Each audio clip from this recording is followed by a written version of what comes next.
Tesalonianina voalohany toko 5.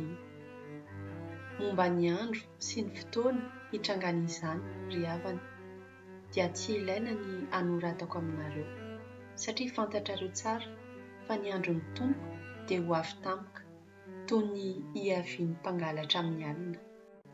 Amin'ny anaovan'ny olona hoe miadana sy mandry fehizay ny zavatra rehetra. Amin'iny no hamely azy tampoka ny fandringanana, ka tsy ho azo nandosirana mihitsy. Mova tsy ny fanaintainan'ny vehivavy bevoka miheji-jaza.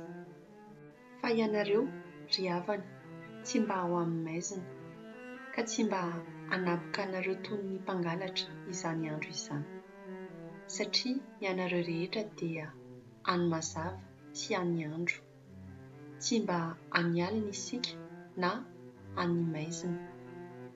Koa aza mba matory tahaka ny sasany, fa aoka hiambina sy hanono tena. Fa ny alina no atorian'ny olona, ary ny alina no imamoana. Fa satria any andro isika, dia aoka hanono tena ka hitafy finoana sy fitiavana, ho toy ny fiarovan-tratra, ary hitafy fanantenam-pamonjena, ho toy ny fiarovan-doha. Fa tsy notendren'Andriamanitra hiara-ny fahatezerana isika, fa mba hahazo famonjena amin'ny alalan'i Jesosy Kristy Tompontsika. Matoa antsika i Kristy mba hahatonga antsika hiara-miaina aminy, na mbola velon'aina isika na efa maty, amin'ny andro hiaviana. Noho izany ary, mifampirisy sy mifampahireza ianareo arak'izay efa fanaonareo. Mangataka aminareo izahay ry havana, mba hanaja izay mikely aina eo anivonareo, dia izay voatendrin'ny Tompo hitarika sy hananatra anareo.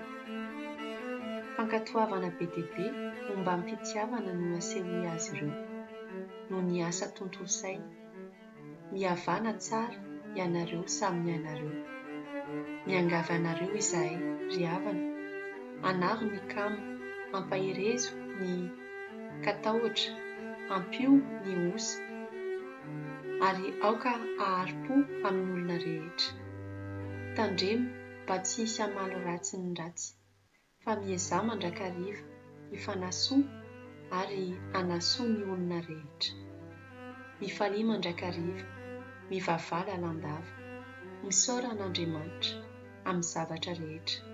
Fa izany no sitrapon'Andriamanitra ataonareo tafaray amin'ny Kristy Jesosy. Aza vonoina ny asan'ny fanahy masina, aza atao tsinotsinona ny tena ataon'ireo mpilaza hafatra avy amin'Andriamanitra. Dinio ny zavatra rehetra, ka tano izay tsara, alaviry daholo ny zava-dratsy isan-karazany.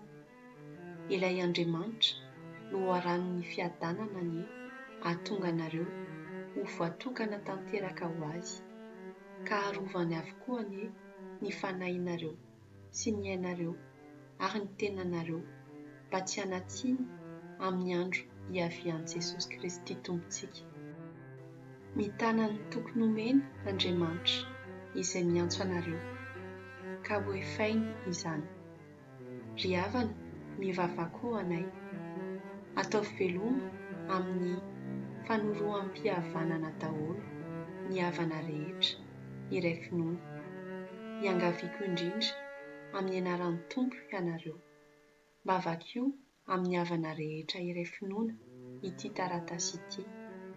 Momba anareo anie ny fahasoavan'i Jesosy Kristy Tompontsika.